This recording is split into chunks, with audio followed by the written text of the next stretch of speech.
Today on the podcast, I have Joshua Erickson back on. Now, Joshua and I had a fantastic, epic 5-hour conversation on episode 15. If you haven't heard that, you'll want to go back and listen to that first because it sets the table for the rest of the discussions we'll have on Jewish feast and holy days. On this episode, Joshua and I talk about Rosh HaShanah, what the celebration is in remembrance of, how it's celebrated, and some interesting parallels in the restored gospel of Jesus Christ. And that's next on this episode of the Mormon Renegade Podcast. So I just want to take a moment to thank you, the listener. When I started this podcast, I wasn't sure if anyone would really listen. Now, to my surprise, this thing has taken on a life of its own. And that's all due to you, the listener, spending your time here with me, and it means a great deal to me. Now, as a husband and father, I'm keenly aware of how important time is. It feels like there's just never enough of it. So when you are spending your time here listening to this podcast, I feel a responsibility to never waste your time.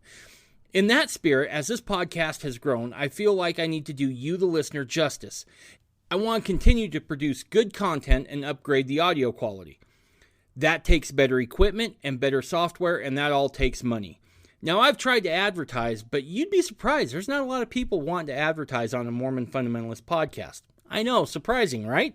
Now, if you want to help support the podcast, you can do that one of two ways. The first is go over to MormonRenegade.com and hit the Donate tab. There you can make a one-time donation, or you can go ahead and set it up to be a monthly recurring donation. Your choice entirely. Now, option number 2, because I'm a capitalist, if you want to head on over to MormonRenegade.com, click on the store button, you're going to find that we've got some new swag out. We got some t-shirts, we have a tote, we have cell phone cases, water bottles, coffee cups. We got a bunch of stuff, and more is going to be on the way. So, if you feel like that's something you could do, again, head on over to Mormon Renegade and check all that stuff out. If you're not in that position to do so, I completely understand. We're all squeezed right now with high gas prices and high inflation. So even if you can't, please keep listening and maybe keep the podcast in your prayers so we can continue to grow, produce good content, and better audio quality. Thank you.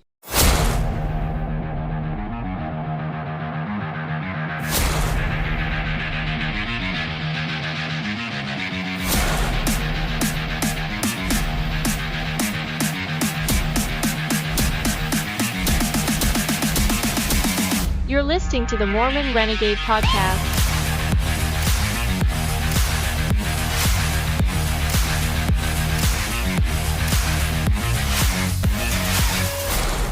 Welcome back to the Mormon Renegade Podcast. As always, you can get a hold of me either by email at mormonrenegade@gmail.com. You can also get a hold of me on Instagram and Twitter and Getter under the handle Mormon Renegade. Also, we have a website up, and that's mormonrenegade.com, so go check that out. Joshua, man, it's great to have you back on. Excellent. Glad to be here. So, we had that one episode where we talked about the Jewish feast days, and we kind of talked about... Kind of introduced the idea. Yeah, introduced it, and we just kind of really talked about why it is, or why it's important that we should continue to try to keep those and keep those in mind. And we talked a little bit at the end of that about doing an episode for each one of those feast days. Yeah. And so you're back to do that. That's right. And so what's the one coming up now? The next one coming up has a bunch of names. A lot of the feasts have a lot of names. And so you may have heard it as Rosh HaShanah, which is Hebrew for New Year. We'll talk about why they call it that. Also, it's known as the Feast of Trumpets, or the Day of Trumpets, or even a memorial, the Day of Remembrance, it's called sometimes too, or even the Day of Shouting. So that has a lot of different names, and there's reasons for all that. But that is the next one coming up. And right now, we are in the 7th, actually, wow. We're kind of in the 7th month. Mm-hmm. You know how... a lot of the names of our months, they come from Latin. Right. So.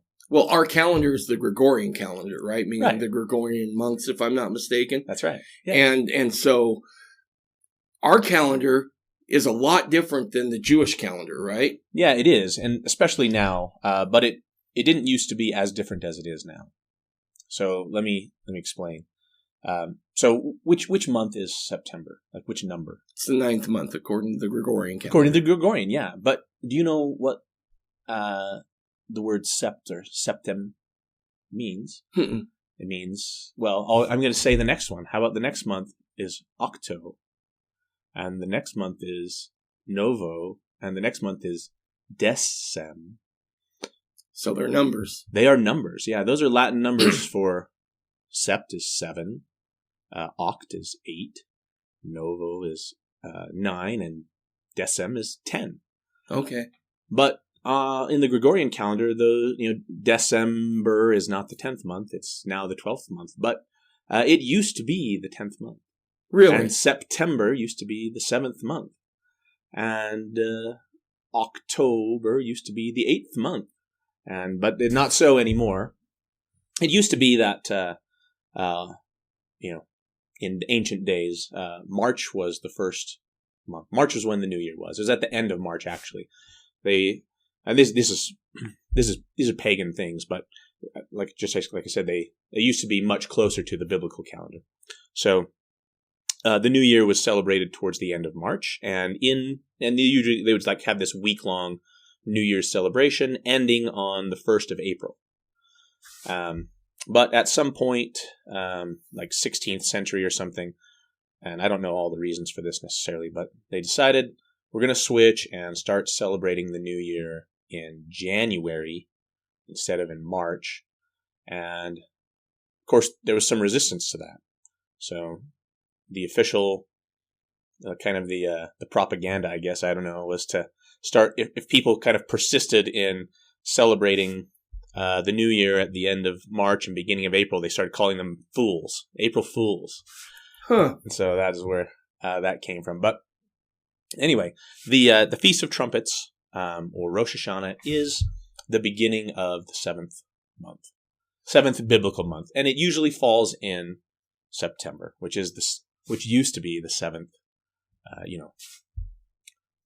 The pagan month too. Right. Yeah, right. And you can correct me if I'm wrong. A lot of these jostling around of dates and calendars had to do a lot with trying to.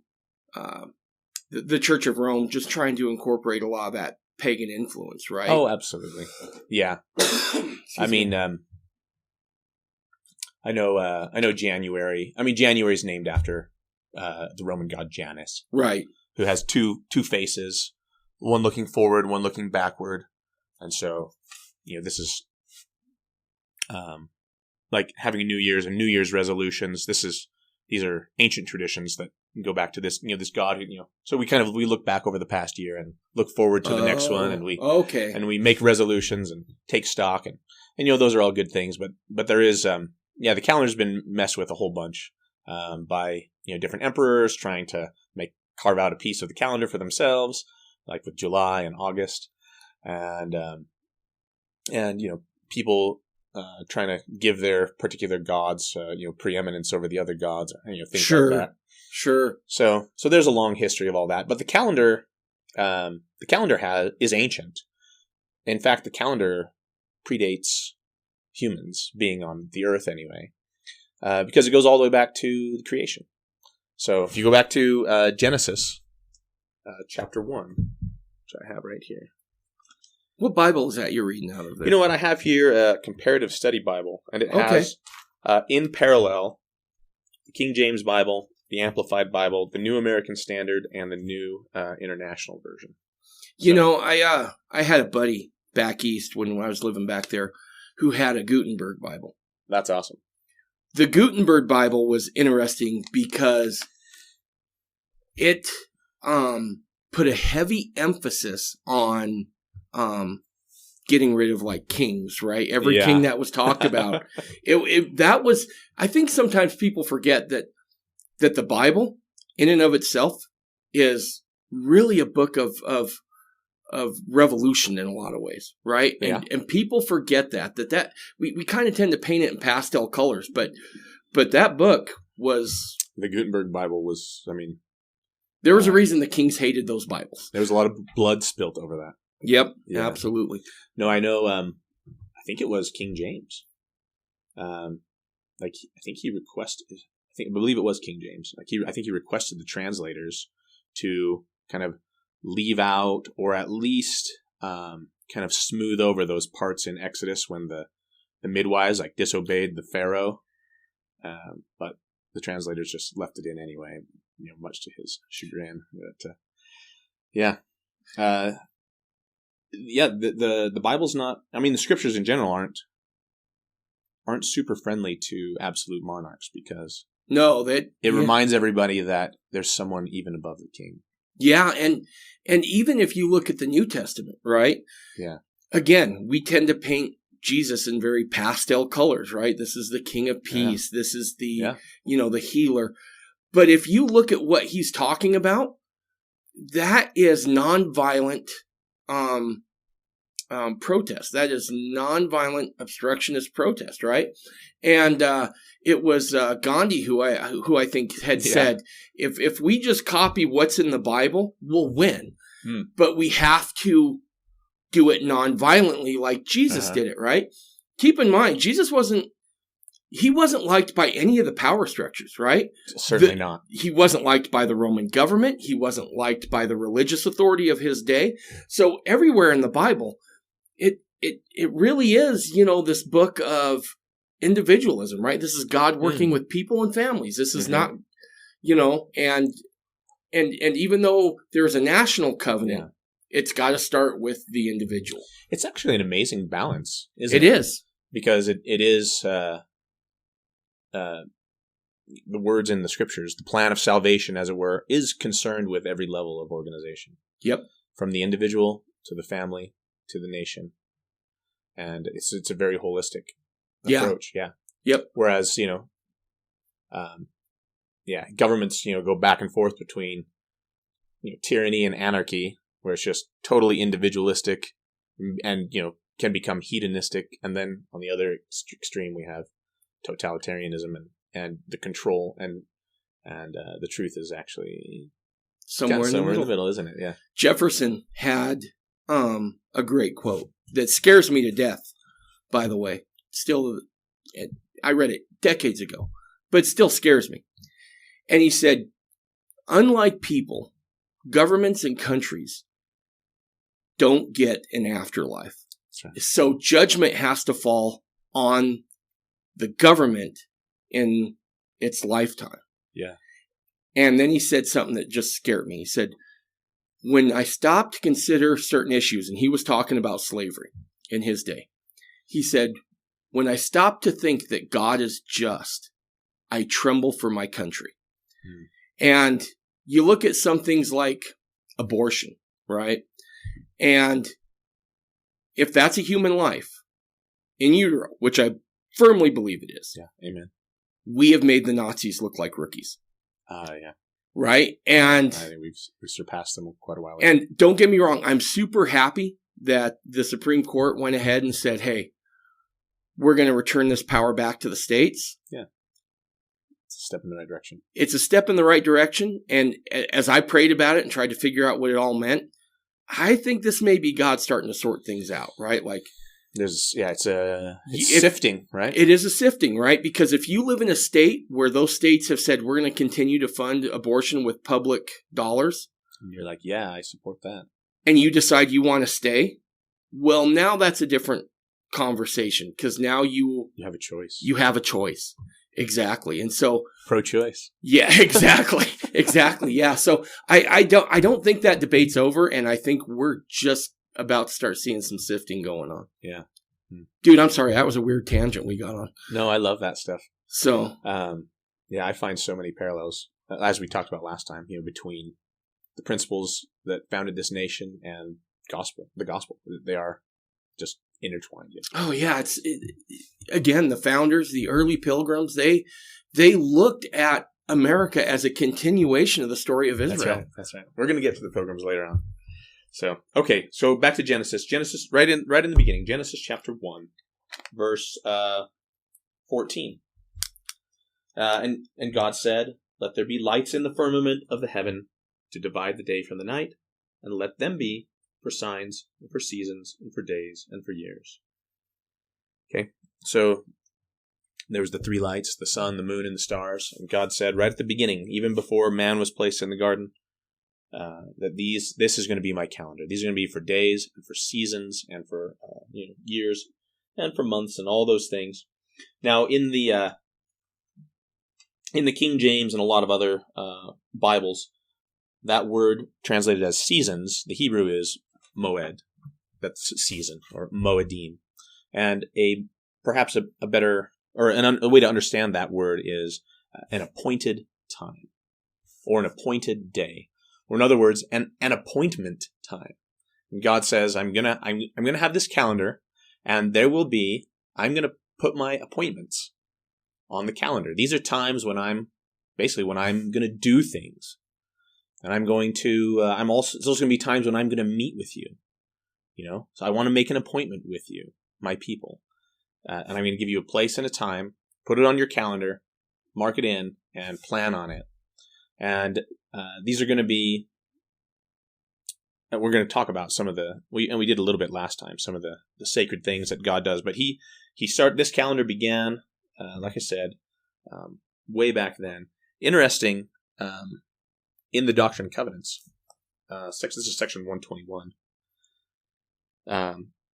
And the Lord is telling Joseph about the future, about when everything's going to be revealed. It's verse 26. Everything that's not been revealed since the world was until now, which our forefathers have awaited with anxious expectation to be revealed in the last times, which their minds were appointed to by the angels as held in reserve for the fullness of their glory, a time to come in the which nothing shall be withheld. Whether there be one God or many gods, they shall be manifest. All thrones and dominions and principalities and powers shall be revealed and set forth upon all who have endured valiantly for the gospel of Jesus Christ. And also, if there be bounds set to the heavens, or to the seas, or to the dry land, or to the sun, the moon, or the stars, and all the times of their revolutions, and all the appointed days, and the months and years, and all the days of their days, months and years, and all their glories, laws, and set times shall be revealed in the days of the dispensation of the fullness of times. Wow. Yeah, amazing stuff. So this is what we're looking at. We're looking at these appointed times. These are things that were in place, and I believe firmly in place a long time before Moses. Like when we talk about these things, and we sometimes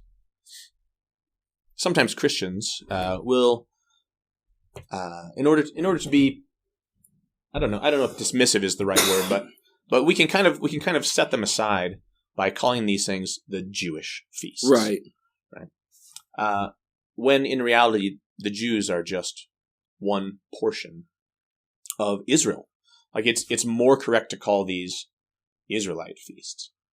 No, I think you're right. And I think that's something we even touched on last time, was this idea that for whatever reason, as Christians, we have this idea that we just want to stop what God is saying in the Old Testament at the beginning of the New Testament.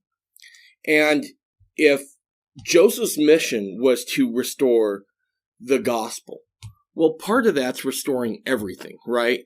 Not restoring just what happens when Christ is born and then going forward, right? But also what's going back. Yeah, totally. And I think we can actually take this one step further and remove it from us entirely. They are not Jewish feasts. These are not actually even Israelite feasts. These are the Lord's feasts. These are the Lord's days. They don't even belong to people. They were, as I said, these things were in place before Israel was even a nation, before the Jews were a people. So back in Leviticus 23, Leviticus 23 is one of the kind of the key chapters for laying out kind of the year-long festival cycle.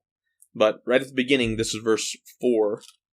Actually, he says it before that, but I'll read verse 4. It says, "These are the feasts of the Lord, even holy convocations," which means a time to get together for a sacred purpose, "which ye shall proclaim in their seasons." Okay, and then it goes on and starts with Passover and we go through first fruits and so on. So anyway, yeah, I just wanted to point that out. These are the feasts of the Lord. So I did a little bit of reading before you came over. Oh, excellent. And I could be wrong. I'm usually wrong, and I've grown accustomed to that, so don't feel bad about correcting me. But it was on Wikipedia, and we all know that Wikipedia is the ultimate source of truth. It's the bastion of truth. Yeah, it absolutely is. One of the things... What's that? I like Wikipedia. Yeah. One of the things I found on there said that there's almost kind of like 2 New Years in the Jewish calendar. Is that correct? That's correct. That there's a lunar New Year that happens in again, forgive me if I mispronounce this, Nisan. Mm-hmm. Is that how you pronounce that? Yep. And that's about Passover time, right? And that's kind of the ecclesiastical, so to speak, that's correct. New Year. That's correct. And then there is Rosh HaShanah, which is, again, in the 7th month, which is the, quote, civil New Year, right? That's right. So explain the difference between the ecclesiastical New Year and the civil New Year. Yeah, it's kind of weird because the Feast of Trumpets is the first day of the 7th month. And yet, even though it's the 7th month, the Bible says the Bible doesn't say, but the tradition is that we observe this as a new year. And so it seems weird at first until you realize that we actually do the same thing. Because we have a calendar year. And then we have a school year. A fiscal year. And we have a fiscal year. Yep. Okay? And these all start and end at different times. But they are annual cycles that are not perfectly in sync. And the Jews have that too. So it's not that weird. Right. No, it's not. The other thing I found fascinating, and again, correct me if I'm wrong, it said that Rosh HaShanah was the traditional anniversary or birth date, if you will, of Adam and Eve being ushered into the world. Yeah. Every one of the feasts, this is kind of a remarkable thing. The feasts are prophecies. They are memorials of past events and testimonies of those things. And so we're to remember those past events, but they're also prophetic, that they point forward to something else as well. And all the feasts have both elements. And so that's kind of adds to the richness and the depth. And for this Feast of Trumpets, there's a bunch of things that we can remember, but one of them is the birthday of the world. Yeah, that is when Adam and Eve were placed in the garden on the 6th day, essentially. Excuse me. And that idea is not explicitly, as far as I know, not explicitly in the scriptures. Right. However, we can. I believe it's correct, and the reason is for the things that Joseph Smith taught, basically. Well, and again, having my good friend whose dad was a rabbi, and I had a lot of conversations with him. We tend to think that everything God ever said to anybody in authority was written down, right? Yeah. Now, there was a lot of oral tradition that was handed down long before it was ever written. And I've always said, I always felt like every Mormon really needed a rabbi, right? Just to gain some understanding, because there's so much richness that just doesn't come through. Like, I'll just give a quick example. One was, I remember Joel's dad had once told me, he's like, do you know what the real story of the Tower of Babel is about? I was like, no, tell me. He's like, well, let's go back and read. And in there you read that one of the things the Lord cites as condemnation to the people building the Tower of Babel is that they were united. Now, that's a funny thought, because God loves unity, right?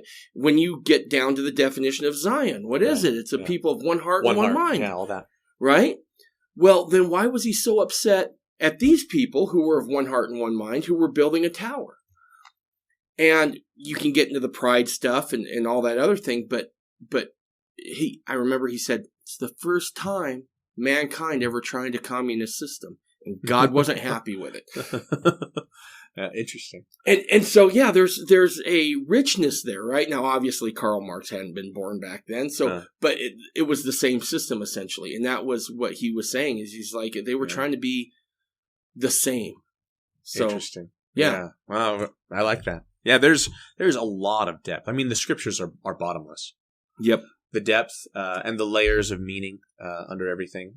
I mean, we're gonna talk about some of the the symbolism and stuff, and we're just gonna scratch the surface. There's more than we can talk about. Anyway, without getting into an embarrassingly long podcast like happened last time. That was awesome. That wasn't embarrassing. That was awesome. Okay, good. Well, okay, so now we have our normal days, months, years, weeks, and there's this annual cycle, but there's bigger cycles than that too. And, the number 7 is important in scripture, right? The number 7 means perfection, right? So we have the 7 days of creation, and, we have, Sabbath, every 7 days, which is to remind us, at least in part, about creation. And then we have, cycles of 7 years as well. These are the sabbatical years. And then there's 7 cycles of sabbatical years, and then we have a jubilee.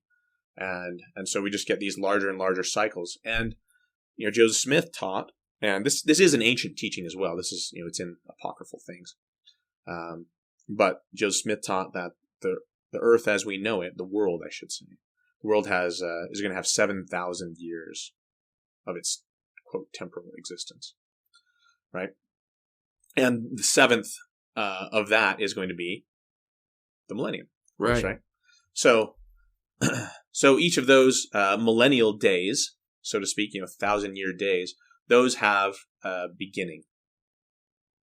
And we know when the 7,000 years is well, we don't know exactly what's going to happen. We have some pretty good ideas, but it is definitely connected to the blowing of the shofar, blowing of the trumpets, right? At the coming of the Lord, there'll be trumpets blown. We can get to the scriptures in a minute. And that's going to basically start the millennial reign. There's going to be a bunch of stuff that happens with Armageddon and a bunch of visitations and signs and wonders and all that. But then that's going to be the beginning of the Lord's personal reign upon the earth. So that's going to happen. It's going to be ushered in at least at trumpets. So if the 7th day of Earth's existence begins at trumpets, this is what I'm saying is, the first day also began at trumpets, or Rosh HaShanah. Okay. Right? So, and the Doctrine and Covenants, this is section 77 actually ties those things together. This is Doctrine and Covenants 77 verse 12. This is questions and answers about Revelation. There's a lot of trumpeting in the book of Revelation.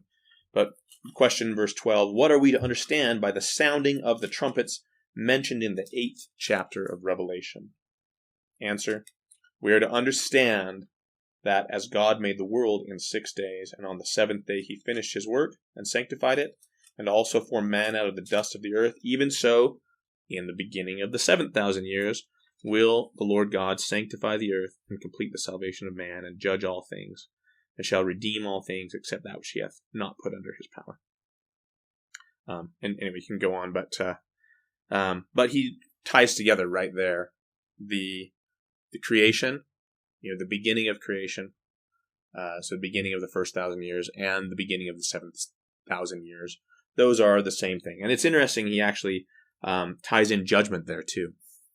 So for those of your listeners who maybe are interested in astronomy or even astrology a little bit, and I'm not really into that stuff too much, but it is interesting that the 7th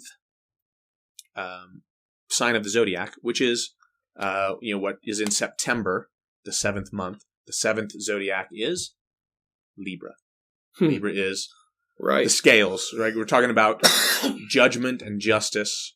That is the zodiac sign that we're in right now. Wow. So that just ties in beautifully with what the scriptures say and the symbolism of this day. So anyway, okay. So there's all kinds of, so, what do we, what are some other things that we remember, with the sounding of the trumpet? One is the beginning of the earth. Something that we're looking forward to. This is the prophetic, is, the return of the Messiah. There's a lot of beginnings, actually.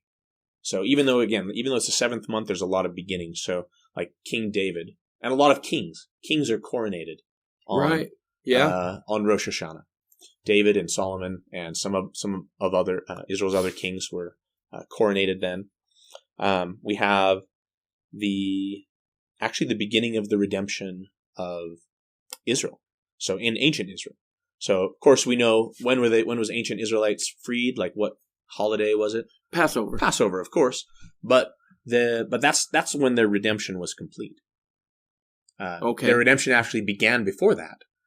And tradition is, and if you kind of look at the plagues and how long they would have lasted, because the plagues kind of went and then they got kind of cleaned up, and then Moses and Aaron came and visit Pharaoh, and he's hardened his heart, and it was like, okay, we're going to start another plague, and it lasted for so long. And you kind of go back and you can kind of see, but tradition says that the plagues started on trumpets, started on Rosh HaShanah as well.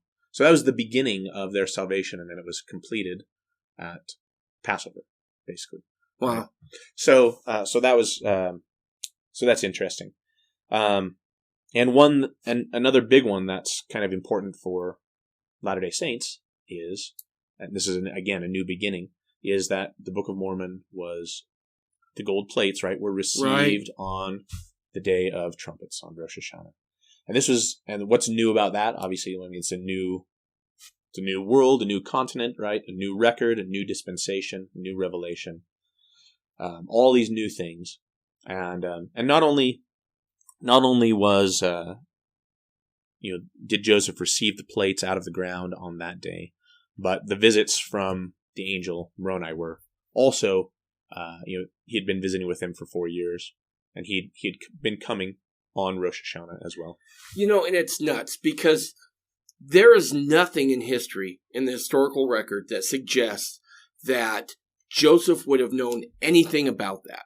Oh, not at all. Right? Because, look, Palmyra, New York is the frontier of that time, right? I mean, it did go out a little further to Ohio, but realistically, I mean, you're on the frontier. There isn't a large population of Jewish scholars living in Palmyra, New York, right? No, not at all. He's lucky enough if he's gotten what I think would be considered a 7th or 8th grade education at this point. And so the fact that these things just line up is such a testimony builder. Yeah, it's amazing.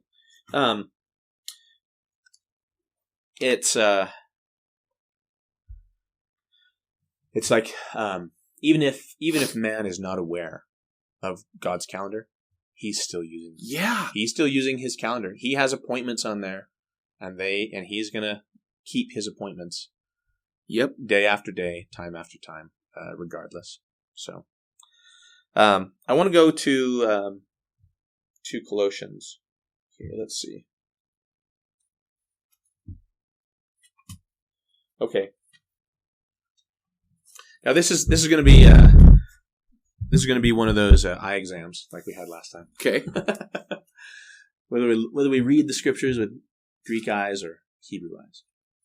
Which chapter are you in? We're in Colossians chapter 2. Okay. And let's see. I'm gonna go to verse 16 here. So this is King James. It says, "Let no man therefore judge you in meat or in drink or in respect to an holy day, or of a new moon, or of the Sabbath days, which are a shadow of things to come, but the body is of Christ." Okay, now, so if you're looking at this with Greek eyes, actually, I'm going to read one of the other. So I'm going to read the NIV. This is interesting. NIV says, this is verse 17, said that these things, the festivals and the new moons and the Sabbath days, says, these are a shadow of things that were to come. The reality, however, is found in Christ. So the NIV actually translates that as past tense. Like these things these Sabbaths and festivals and new moons, those are a shadow of things that were to come, like that have already been done. Like, in other words, that Jesus did away with all those things. That's how the NIV reads it. Yeah. Do we know how Joseph translated that in the inspired version? It's left, as far as I'm aware, it's left alone. Okay. Yeah. So in the King James, it actually says a shadow of things to come, future. Right. In other words, there's still things to do. Yeah. And we can see that clearly with the coming forth of the Book of Mormon. For example. Just one example. Okay. So anyway, we look at that, and you look at. It's interesting though in verse 8 of that chapter. Like if you again look at the context, Paul is saying, "Beware lest any man spoil you through philosophy and vain deceit, after the traditions of men, after the rudiments of the world, and not after Christ." He's warning them against false teachers who have philosophies and traditions, and he's talking about these false teachers, and he says, don't let them judge you about keeping or observing these festivals, new moons, and so on, and because they are a shadow of things to come. Now, it is true that the body is Christ, like the substance is Christ. The things that these are all pointing towards as Christ and the work of God, right? But that doesn't mean that they are meaningless. Right. They are there for that reason. Right. Absolutely. So, okay. So let's talk about the Feast of Trumpets specifically.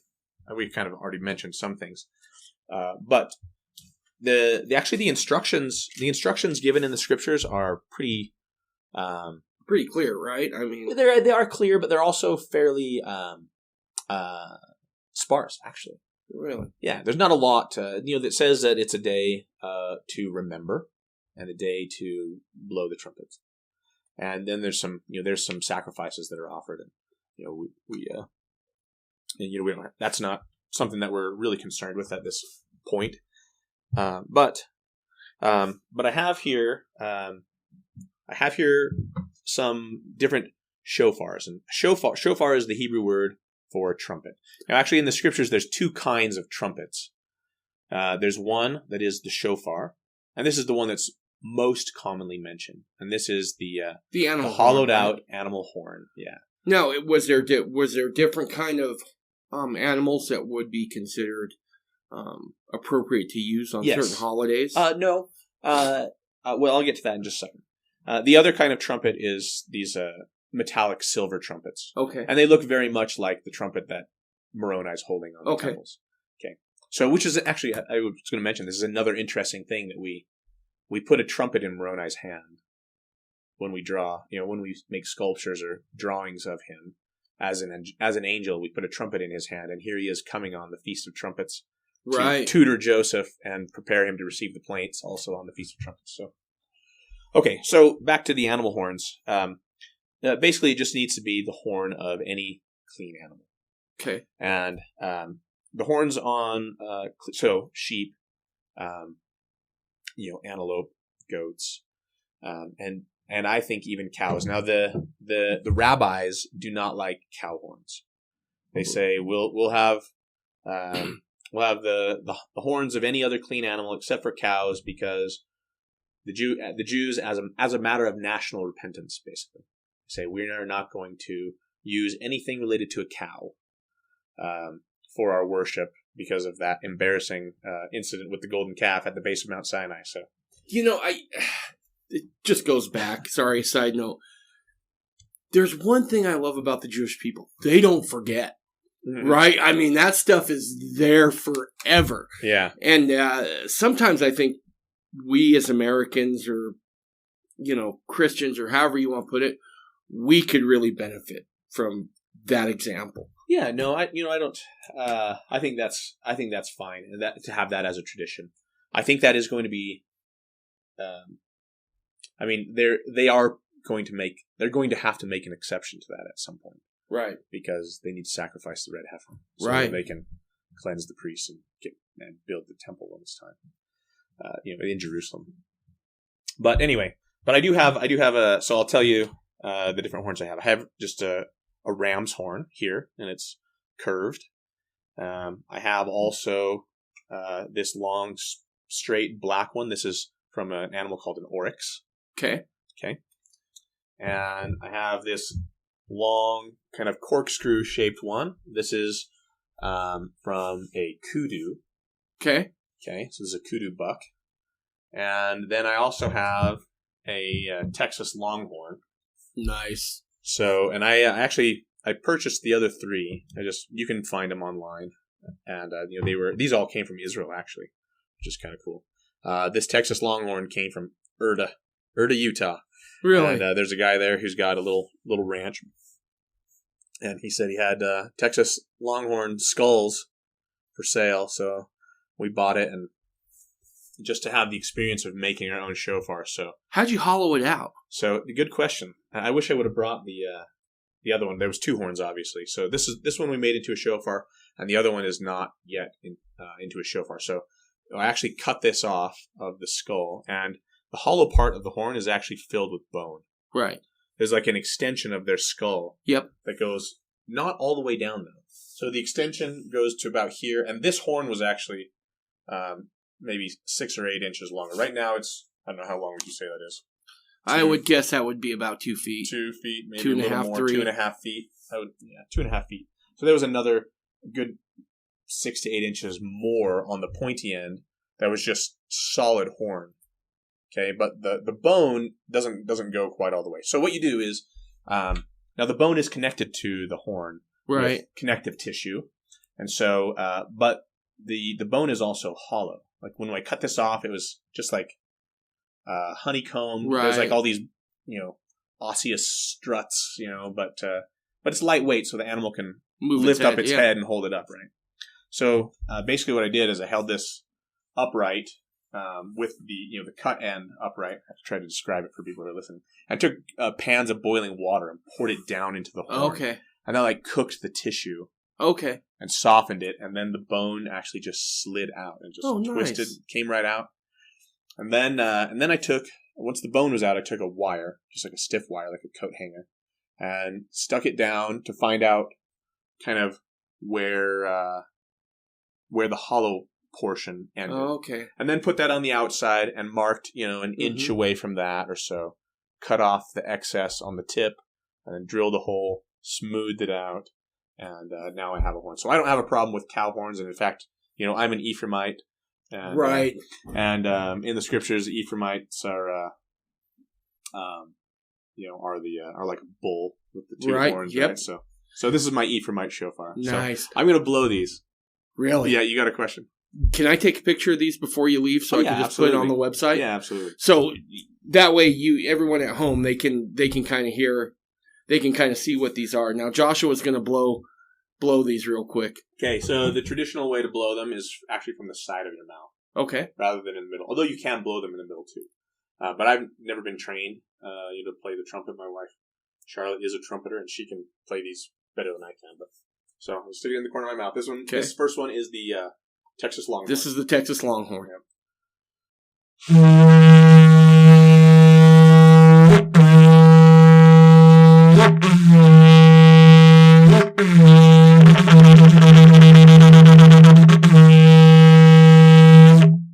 Nice. You ever want to wake your kids up with the... I don't wake them up, but we do call them. Very cool. When they're out at the neighbor's house, or it's time for dinner, or time for prayer in the evening, we'll blow them. Because I'll be honest with you, I'd want to get that right as close to my young man's head as I could and let that bad boy rip, just get him out of bed. It probably worked pretty well. Okay, this is this is an oryx. Oryx, excuse me. My kids say this, sometimes they'll say it looks like a unicorn horn or something. It's not really twisty, but it is pretty straight, black. There'll be pictures of it, I guess. Yep. Okay.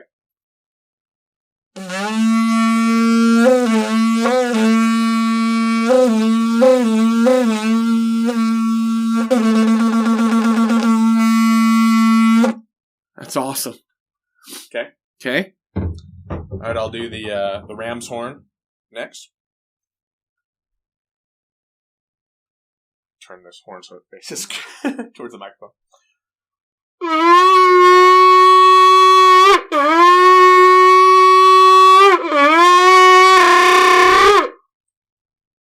Wow.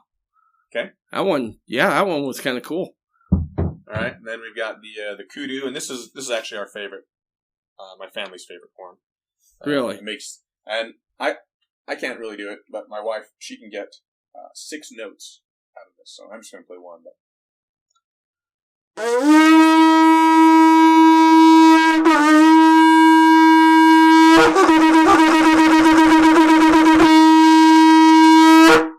that one actually vibrates in your chest. yeah, it's pretty awesome, huh? That one is cool. So it's funny you say, you use it to wake up your kids, because that's essentially what it's really used for, right? I mean, symbolically. yeah. Even realistically and symbolically. The symbol connected to trumpets is to wake you up. Okay? And whether that's talking about out of your spiritual slumber or your physical slumber or even the slumber of death. Right. Because it's a trumpet that will be sounded for the resurrection of the dead. That's right. Yeah. Paul says, I'm going to show you a mystery. When the last trumpet sounds, the dead will rise from their graves. And yeah, and I mean, that's actually throughout the scriptures. That's in the Doctrine and Covenants. That's in the New Testament. That's in the Old Testament. Yep. So it's it's a beautiful thing. A lot of, I've heard, I don't know if I think I've seen this too, but I know Jews, sometimes will put on their grave, stones, they'll have a picture of a shofar engraved. As a sign of they're looking forward to the resurrection of the dead. So, yeah, so that's one of the things that's one of the prophetic future things that we're looking forward to is the resurrection of the dead. So the horn would be sounded at the beginning of Rosh HaShanah, correct? And even before that. Yeah. Okay. And on the day, now, the scripture says to blow it on that day. And it doesn't say how many times, but there's a lot of tradition around that, which is good. And so the traditional thing is to sound it 100 blasts. And they also sound it the whole month leading up to the Feast of Trumpets, which is the month of Elul. Okay. The 6th month, which is technically what we're in right now. Right. We're in this, the 7th Latin month, Old Latin month, and the 6th biblical month. But I expect that, by the way, I expect to see the 7th new moon, to be able to sight it. That's going to be on September 26th, the evening of September 26th. So that's when it's going to be this year. And so we're having a get together, at my house. We talked about last time. You can get on Facebook. There is a sign up sheet on there right now. So if anyone's interested, we'll have room. We got lots of tables and chairs. So go to Zarahemla Foundation Facebook, and if you're interested, we're going to start at like 4:30. I know it's during the week, so it's kind of inconvenient for people's work schedules and school schedules and stuff. But that's when we're planning on it. So now there's several different kinds of trumpet blasts that they will do. They'll do there's 4 in particular. These are 4 traditional ones. There's the Tekiah, Shvarim, Trua, and then Tekiah Gadola. So Tekiah is just a single blast. Single blast. And these are all going to be basically the same length. So Tekiah would be like. Okay. Okay. And then Shvarim is about the same length, but broken up into 3 sections.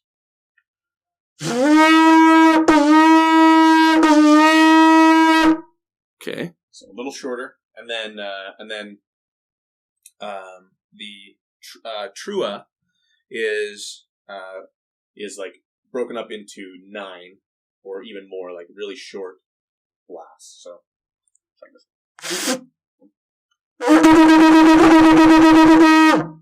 Wow. Okay. And then we have the Tekiah Gadola. So Tekiah is the first one, which is the long one. And Gadol means the big one. The important one, the long one. Yeah. Okay. So the Tekiah Gadol is like long and loud.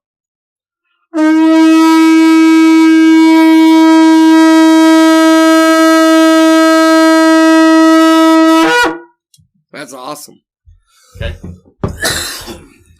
Now it's cool that the our modern day scriptures talk about. It doesn't mention the first three, but the last one is mentioned actually a number of times. So I'm going to read real quick before you go there. So there were 4 horn blasts. Now, do those horn blasts? What do those represent? Right? Because I imagine that there's a prescription for blowing those. Right? Yeah, there is. And I'm going to be a little fuzzy on some of them, but they do have traditional meanings assigned to them. I know the shvarim, which is like the 3 broken notes. That's supposed to traditionally, that reminds those who are listening to it or those who are playing it of kind of a sobbing. Oh, okay. A lot of these are like because the theme of this time, because judgment is approaching. The theme, one of the themes is that of repentance. Okay. And so this is, so some of the blasts are the kind of thing that you would proclaim when the king is arriving. Okay. That would be like for coronations and things. So that's one of the themes is coronation, right? And we are expecting the Messiah to arrive and to be king of Israel, in the big sense of the word, not just in a kind of Jesus is king right now, but he is not enthroned here personally reigning upon the earth, right? So that's what we're looking forward to. And then there's also the repentance aspect of it, so that you can be prepared for the coming of the king, because when the king comes, he is going to give rewards, right? And punishments. He's going to separate the sheep and the goats, the right and the left, and there's going to be a day of reckoning when the king finally arrives. And so hopefully you can prepare yourself and show the king that you will be found doing when he comes. Right. That's what the scriptures say. So, okay. So, Doctrine and Covenants 88. Let's see. 94. This again is talking about the opening. It's talking about the opening of the 7th seal. Okay. In Revelation 8. And I'll just read this. I'm going to back up to verse 92. And angels shall fly through the midst of heaven, crying with a loud voice, sounding the trumpet of God. And actually, it's interesting. Teruah. So one of the names for this is Yom Teruah. But Teruah, in Hebrew, can be translated as this sound of the trumpet, but also it can be the sound of shouting with a loud voice. So here, the angels are doing both, right? It says they fly through the midst of heaven, crying with a loud voice, sounding the trump of God, saying, prepare ye, or you could say, repent ye, basically, O inhabitants of the earth, for the judgment of our God is come. Behold, and lo, the bridegroom cometh, go ye out to meet him. And immediately there shall appear a great sign in heaven, and all people shall see it together. And another angel shall sound his trump, saying, that great church, the mother of abominations, that made all nations drink the wine of the wrath of her fornication, that persecuted the saints of God, that shed their blood, she who sitteth upon many waters and upon the islands of the sea, behold, she is the tares of the earth. She is bound in bundles, her bands are made strong, no man can loose them, therefore she is ready to be burned, and he shall sound his trump both long and loud. And all nations shall hear it. What scripture was that again, Joshua? Doctrine and Covenants 88:94 was the last one. So that is the Tekiah Gedola. Shall sound the trumpet both long and loud. That's the final note, That's the last one. Yeah, right. Yeah. And then it says, then there'll be silence in heaven and all that. But yeah, the trumpet is to wake us up. So there's actually a beautiful parable. I mentioned that the Jews start preparing for Rosh HaShanah for the entire month preceding it, the 6th month, which is, the months are like 30 days. So they have this parable that's really beautiful, and the parable goes like this. There was a king who left his kingdom, and he was out traveling the world far and wide. And but when he came back from his long absence, he walked through the villages and the towns of his realm, and even walked through the fields where the people were working, and went out to meet all of his subjects because he loved them, and he would talk with them where they were while they were working, and would hear their requests and tell them that he would grant their requests, and for his love for them. But and they all followed him, and you'd follow him to the capital city and to the palace. But when the king goes in the palace, then the gate is shut. The king goes in to his corridors and his courts and his throne. And when the king is on the throne, then and in his throne room, not just anyone can visit with him or talk with him. Only a very select few. You have to make special requests, and there's all these legal and procedural things, and you have to have the right clothing on. You have to say the right words, and there's these formulas and all these things to get past the guards and the king's ministers and so on. And so that's just to visit the throne room and see the king is a frightening thing even. Right. I mean, you could, if the proper procedures are not carried out, you could die. Right. I mean, this is like Queen Esther, right? But when the king is in the field, then he puts aside all of these formalities and he visits with his people, and that is the time to speak with the king, to meet with the king, to make your request of the king when he is out among his people. So. And so they say the month of Elul is when the king is in the field. Like the king, yet he is coming on, and he will be in his on his throne in the palace on the Feast of Trumpets. But before that, when he is arriving, he will meet his people. And so this month right now, this 6th month, this is when the king is in the field, and now is the time to make your requests and to get right with God, because like I said, the coming of the king is also associated with judgment. And so the tradition, and there's scriptural backing for this tradition. The tradition is that on Rosh HaShanah, that the king is not only in his palace but in court, and court is in session, and he says the books will be opened. Wow. And the books, there'll be 3 books opened.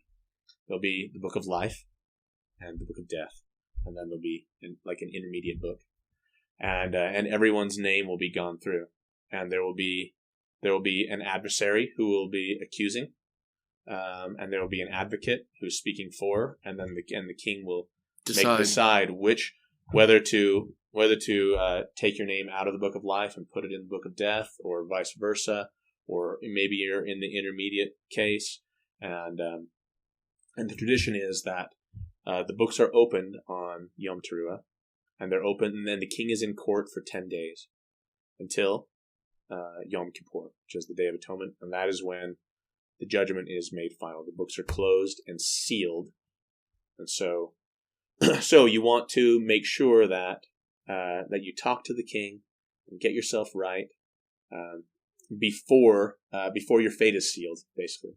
On Yom Kippur, the Day of Atonement. Just so rich and so deep, and it's amazing.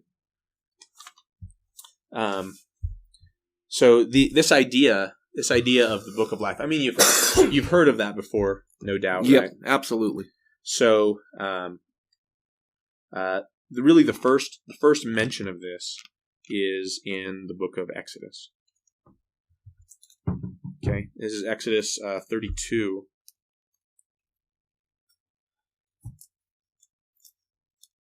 Verse 32, and this is talking about that embarrassing moment with the golden calf that we mentioned earlier.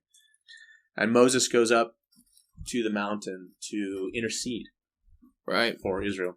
Yep, and he says, This is verse 31. Exodus 32, verse 31. That's where I'm starting at.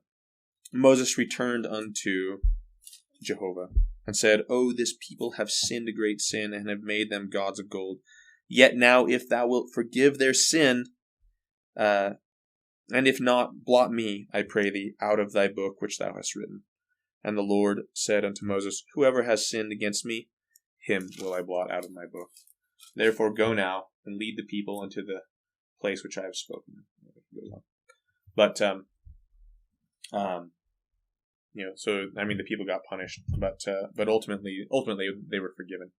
But Moses in his intercession says, if you need to take someone, then take me and blot me out of the book of life.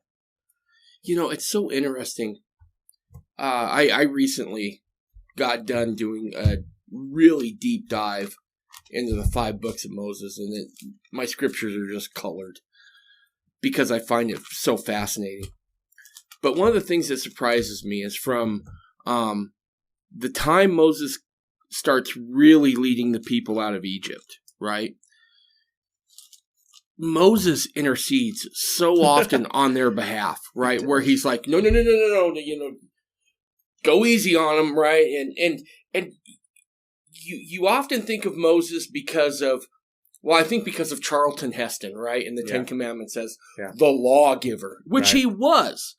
However, there's a lot of times Moses is like running interference between the people and the Lord, right? Where he's like, no, this is kind of on me. If you're going to punish him, you got to punish me. And the Lord is like, okay, fine, but get him in line, right? And I find it interesting because you really get a good feel for who Moses is during that time. He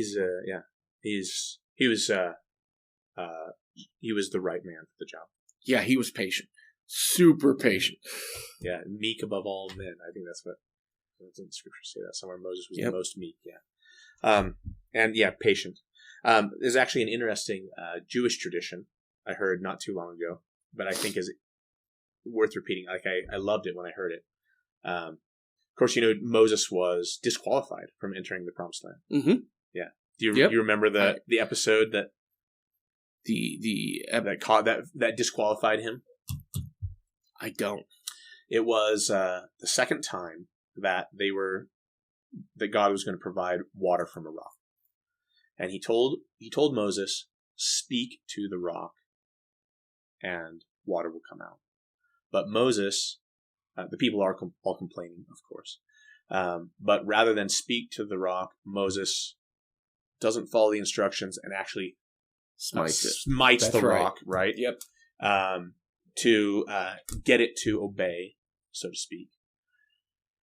And God's like, "Oh, that was like you directly disobeyed me, like I just told you." So, but the Jewish story that is associated with this is that Moses heard what God said and understood it, and was looking into the future, thinking forward, and realized, if I just speak to this rock and it obeys, God is going to use that against the Israelites, because he's going to say, "Look, even a rock, like you just speak and it obeys, but I speak to you and you don't obey."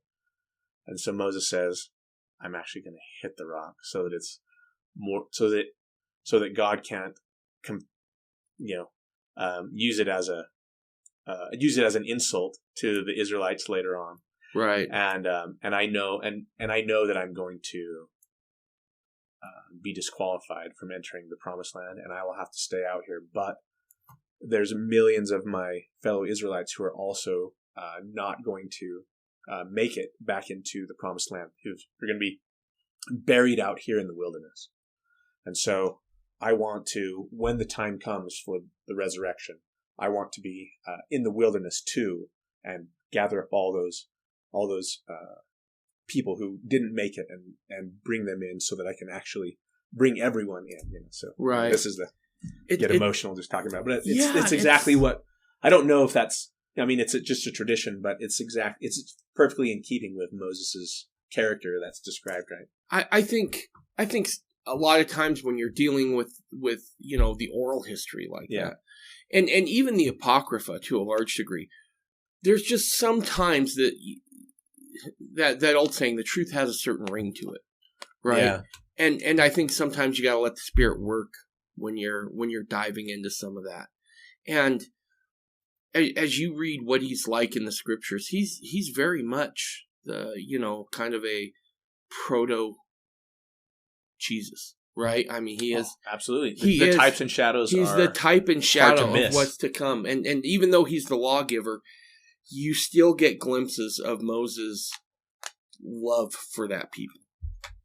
Yeah, that is beyond words, and the story you told is just another testament of that. Yeah, amazing.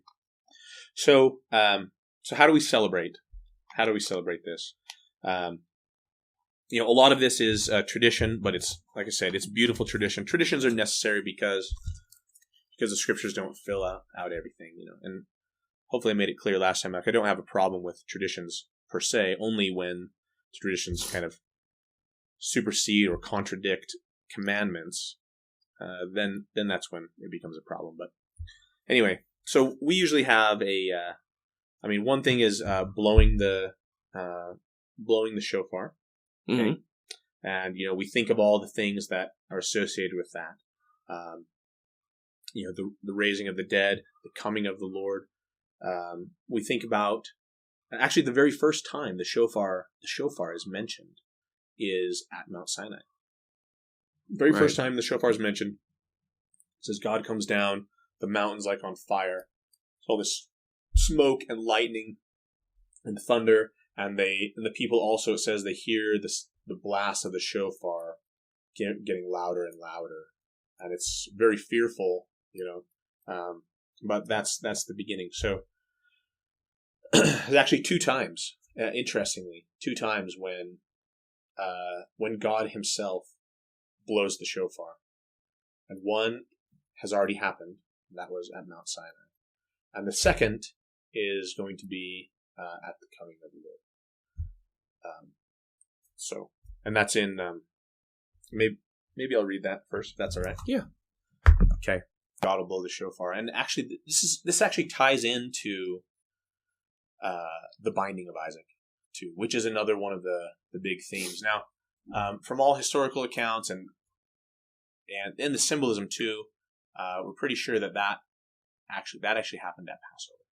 Okay. Abraham and Isaac going up to Mount Moriah to perform the sacrifice, and then there was a ram caught in the thicket, right? Sacrificed instead of Isaac. Isaac, yeah. So there's, obvious symbolism of the Messiah there. But the Jewish tradition says that ram, which is a type of Christ, was prepared from the foundation of the world. Yep. Which is exactly what Revelation and the Book of Mormon say about Jesus as well. That he was the lamb slain from before the foundation, prepared from before the foundation. So, but anyway, they say that the connection with Rosh HaShanah is multiple, but one of them is that this shofar that Abraham killed, like that the two horns of the shofar of the ram were turned into shofars, and one was blown at Sinai, and the other one will be blown at the second coming, basically.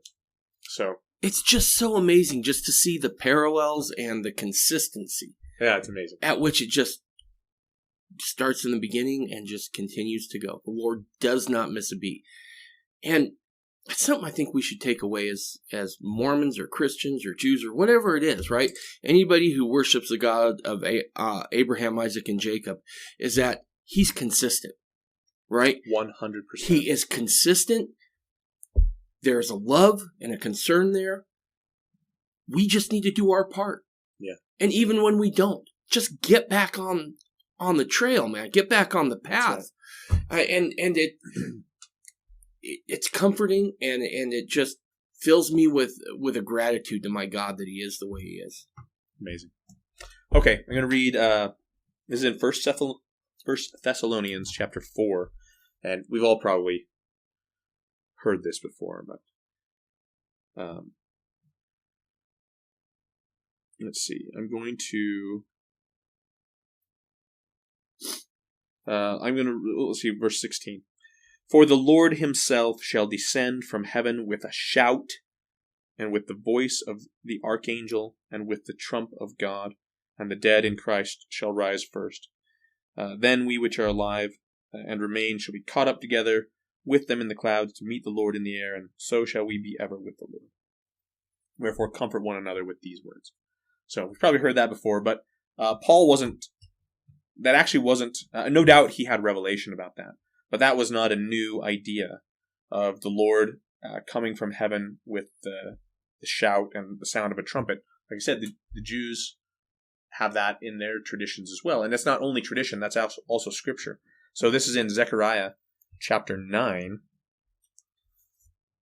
Actually, I'm going to start at verse 13. This is actually really 13's pretty awesome.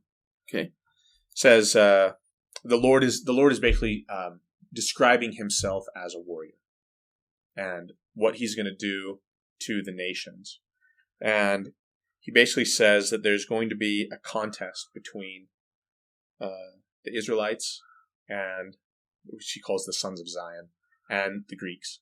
There's going to be a contest between Israelite ideas and Greek ideas in the last days. And he says, when I have bent Judah for me and filled the bow with Ephraim. In other words, he's saying, Judah is my bow and Ephraim is my arrow.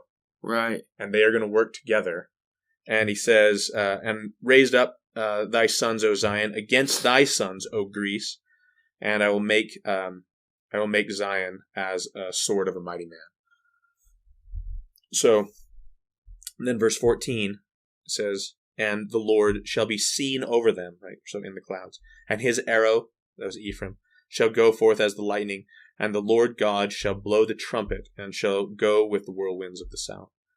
And the Lord of hosts shall defend them, and they shall devour and subdue with slings of stones and all that. So, anyway, so that's kind of what we're looking forward to there. So the trumpet. So when we hear the trumpet sound, we remember what has already happened. We remember the fall of Jericho. We remember that the trumpet was blown to wake people up. The trumpet was blown to get the camp of Israel to move, to prepare for war, to warn of impending danger. All those things are all tied up in the symbolism.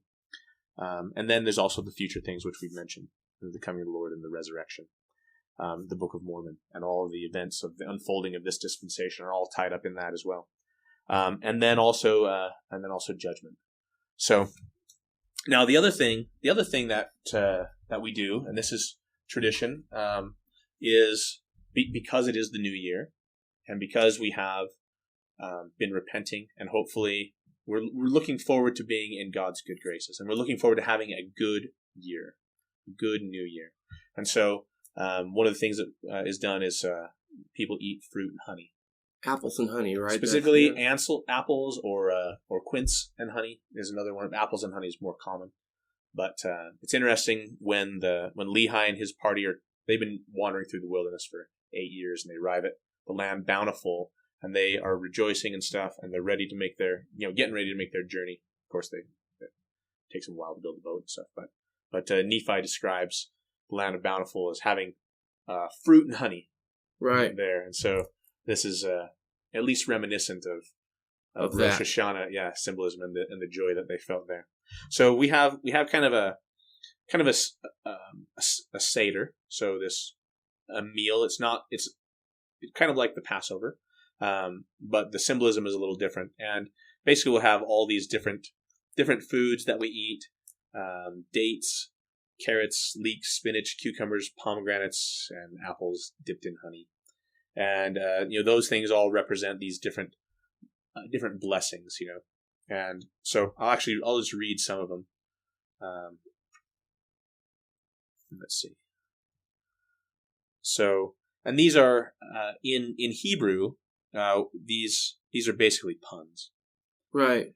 So the name of these different foods is kind of similar to the thing that the blessing is about. Okay. So, and I don't have the Hebrew in front of me. So, but anyway, but for the dates, we eat the dates and we say, may it be thy will oh God, that this year be peaceful for us and for all the world. Okay, and for carrots, may we be blessed with sufficient for our needs, and with the leeks, may we be blessed with friendship, and spinach, may we be blessed with freedom from all oppression, and so we kind of go through these things, asking God for His blessings for the coming year, and then and then we'll there's a prayer that we kind of ask please God put us in the book of life, seal our names in there, and inscribe and seal us, and that's kind of the closing, and then we'll of course we'll go look for the new moon too, right? Because we expect it to show up. Now this is actually interesting too. Forgot to mention this, but all of the other festivals, all of the Lord's feast, they're somewhere in the middle of the month. Passover's on the 14th day. Unleavened bread starts on the 15th. Yom Kippur's on the 10th. Feast of Tabernacles is on the 15th. Starts on the 15th. And so, once you know the beginning of the month, then you can make plans, because you got a couple of weeks to invite guests over and make preparations or whatever. Set out the table, to have your feast. There is one feast though that you are not sure what the day nor the hour will be when it begins, and that's Rosh HaShanah. Wow. And that's because it is the first day, which means, biblically, the first day of the month begins when the new moon is sighted. And, of course, the moon goes through its right. phases, right? From new moon to full moon and back to new moon. But the moon can be dark for a day or 2 days before it becomes visible. And also there's the possibility of clouds or right. dust in the air or whatever. And so that may obscure the sighting of the new moon as well. And so there's going to be, somewhere between 1 and 3 days of actually uncertainty about when this holiday is. It is the one holiday that you are not sure of the day nor the hour. Now this is an interesting parallel to the coming of the Son of Man, right? To the coming of the Son of Man. He says, this is in, what is it? Matthew 24, I think it says, no man knows the day nor the hour, except for not even the angels, except my Father. And that's because it's tied to the symbol. That's another piece of the symbolism of this feast. Yeah. So we're planning on meeting, like I said, on the 26th of September. We expect, based on astronomical calculations, we expect to be able to see the new moon then. Right. But you never know. If clouds show up, we've done this before. We've celebrated it, and then we were a day too early, and it actually came the next day, because we can't be sure. Yeah, you can't. Yeah. So that's one of it's kind of fun. Absolutely. But it fits right in the symbolism of the day. So.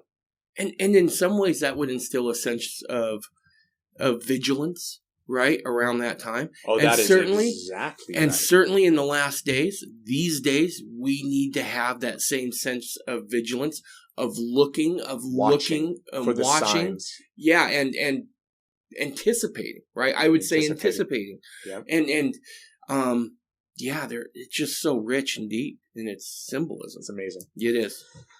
So, now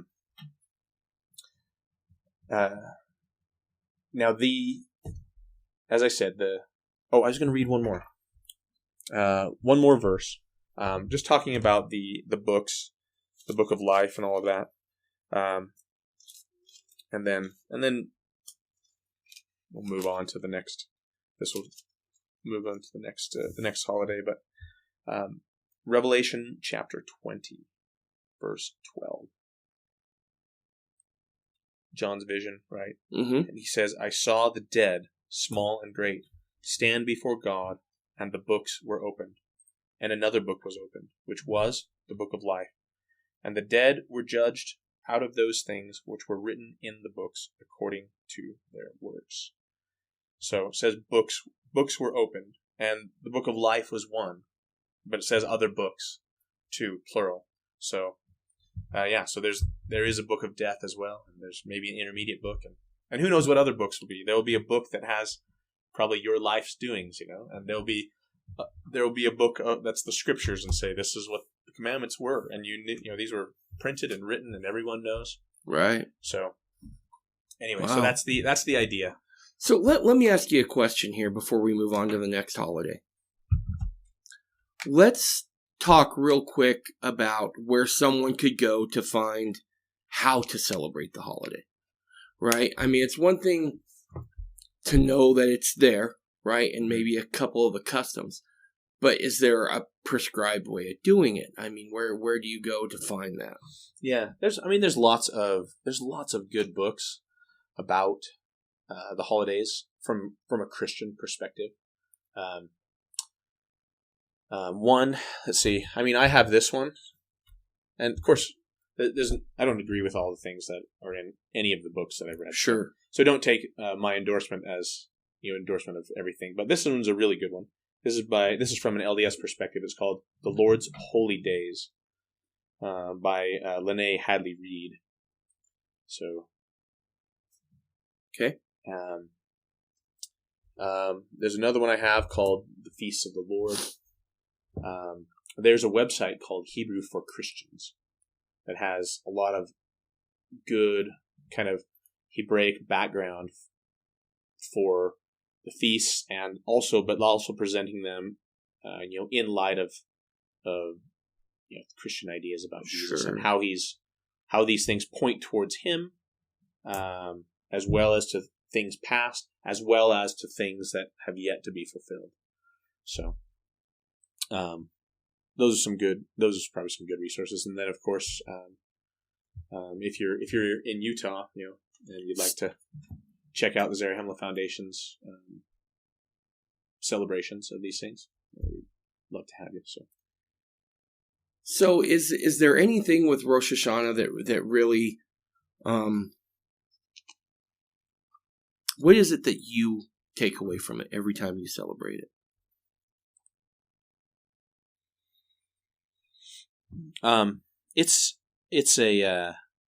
That's a good question. You ask good questions, Dave. I try. That's part of being a good interviewer. So anyway, I think it's really this. I mean, it's similar. It's similar in a way. All the feasts are similar in a way. Is that they just are reorienting. Mm-hmm. Because we go through life and we deal with our drama at work with our coworkers and with our boss, and we have troubles with our neighbors and troubles with our families and troubles with ourselves and our own struggles and sicknesses and all kinds of things that are necessary to deal with, but at the same time are also distractions. Right.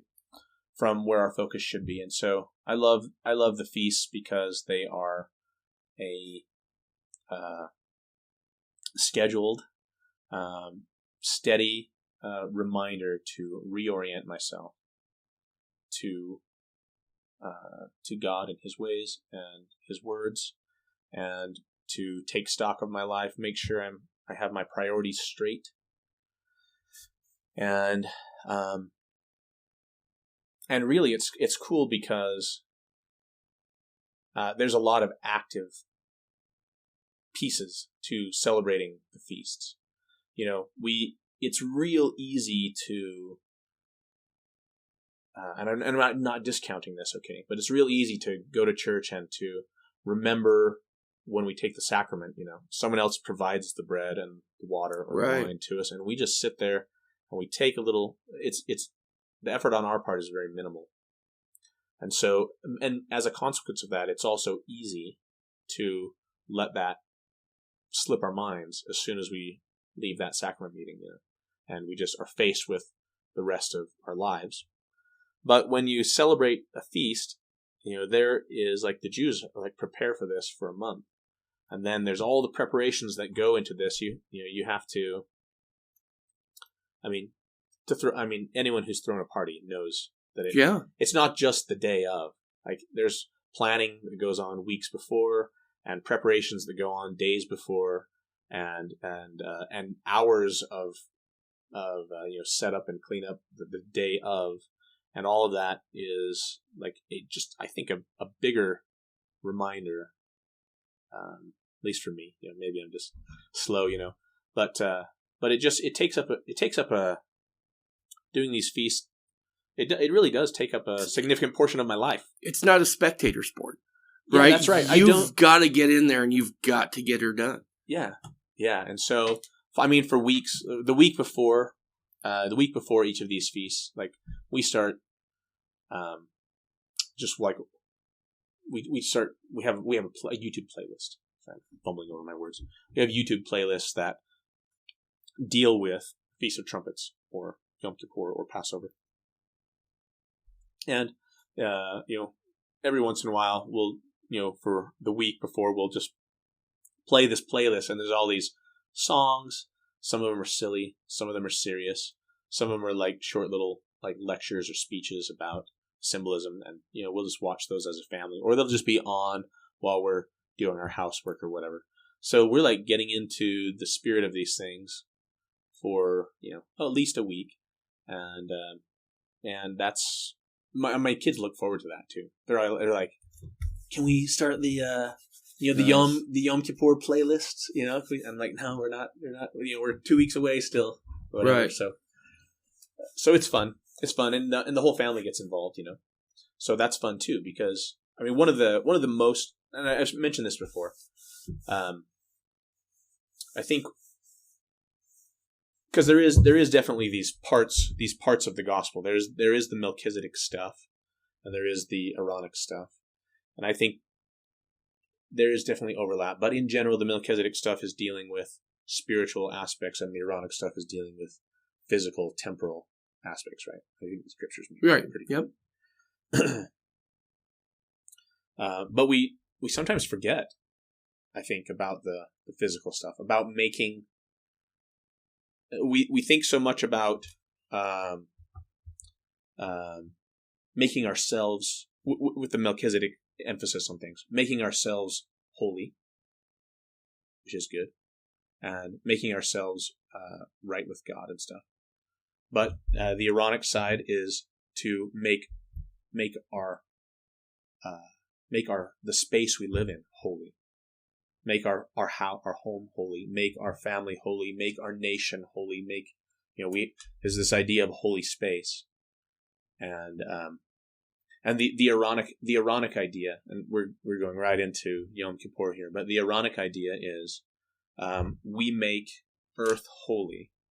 We make the tabernacle or whatever it is, we make this place sacred so that God can come down and be among us.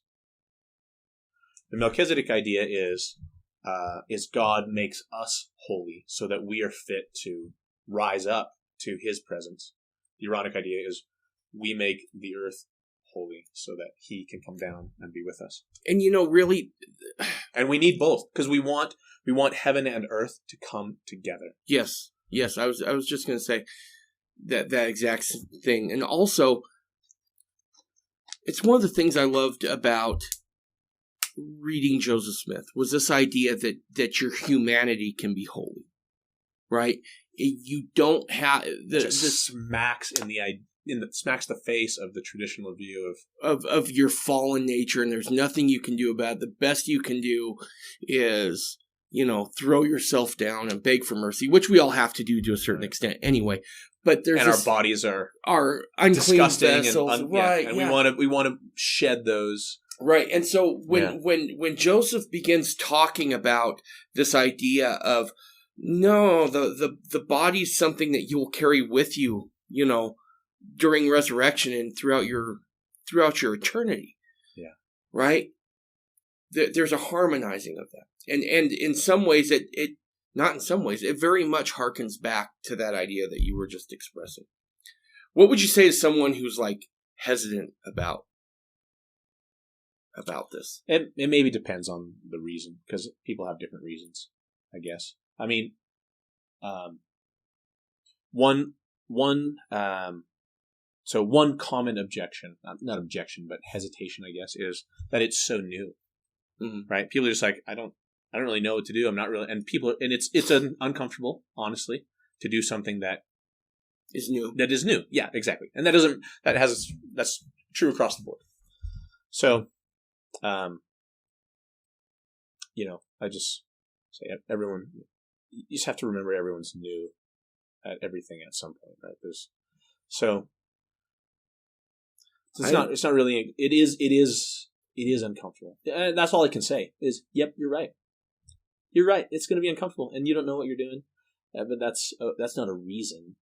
Right. Not to do something. Right. That's just a reason to get started sooner, because then you'll enjoy the benefits of it more once you do get into the swing of things, so to speak. I remember Joel had invited me over for Passover, and I was nervous. I was like, "Are you sure you want me there? I mean, I'm Gentile, and he's like, no, this is for everybody, right?" And what I find interesting now is that we're in a day and age now, and it wasn't this way when I was hanging out with Joel, but there was a day, we live in a day and a time now where there's this idea of cultural appropriation, mm-hmm. right? And so I look at that and I'm like, is that just a barrier? Is that just a barrier so we don't engage in each other's stuff, so to speak? Yeah. Because if we did that, well, you get to know who other people are. Yeah. A lot sooner. Interesting. I like that. And so I think a lot of people are nervous because is that proper? Is that in keeping with propriety? And I would just say that that's a recent invention, right? I mean, I think there was a natural flow of ideas for a long time. Yeah. No, I think that's true. And I would say to the cultural appropriation idea too, like, I mean, for most of your listeners are going to say, yeah, I am an Israelite. Right.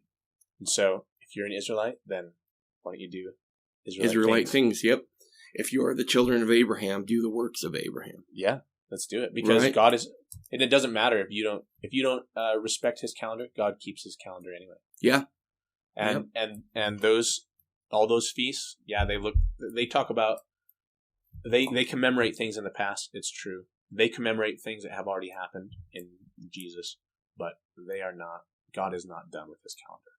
So get on board. And the other thing is too, everyone else who's, mostly everyone else who's interested in these things or celebrating these things, they started out not knowing either. And nobody's going to be like laughing at you or snickering that you didn't know all the stuff that they know now or something. Everyone's going to be happy to see you come to a celebration. Or if you do a celebration, if you're unsure, just celebrate at your own home and do a little thing with your family, and get on Hebrew for Christians, like I said, and you can look up articles. There's plenty of articles about Rosh HaShanah and the Book of Mormon. So there's this unique Latter-day Saint tie to this festival, and there's just so much information, and there's so much information at our fingertips that. And really, I don't think we can understand Mormonism or Christianity at the depth it deserves to be understood without understanding the forerunners of that. Absolutely not. And so if we're going to understand it, we got to go back to the family tree. We have to understand the progenitors. Actually, yeah. The feasts are actually the feasts are actually an endowment of sorts. Mm-hmm. Okay. In the endowment, we learn about, and in fact, it says, as I say, we learn about things that happened to Adam and Eve. And in the endowment, it says you are supposed to consider yourselves as though you were Adam and Eve. Like you are experiencing these things. And why are we doing that? It's because we want the blessings that they had. And so we're like taking that upon ourselves and saying, I want to experience those things, and as a result, have the blessings that they had. And the same is true with the Passover and these other. The Passover is explicit, though. The Passover says when you teach your children about these things, it says, and you're supposed to teach these things to your children forever.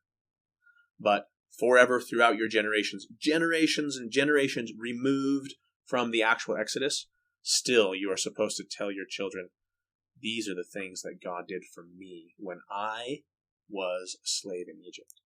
Even if you weren't there, you say, this is what God did for me when I was there. I was in Egypt. And then you teach that to your child, and they tell their child, this is what God did for me when I was in Egypt. And so on. We want to slip into our ancestors' shoes, so to speak, have their experiences, and have their blessings. There is I think what you described there may not be a better way of describing the hearts of the children turned to their fathers. You are going to experience that is exactly what they experienced. And in so doing, you will gain a better understanding of who they are.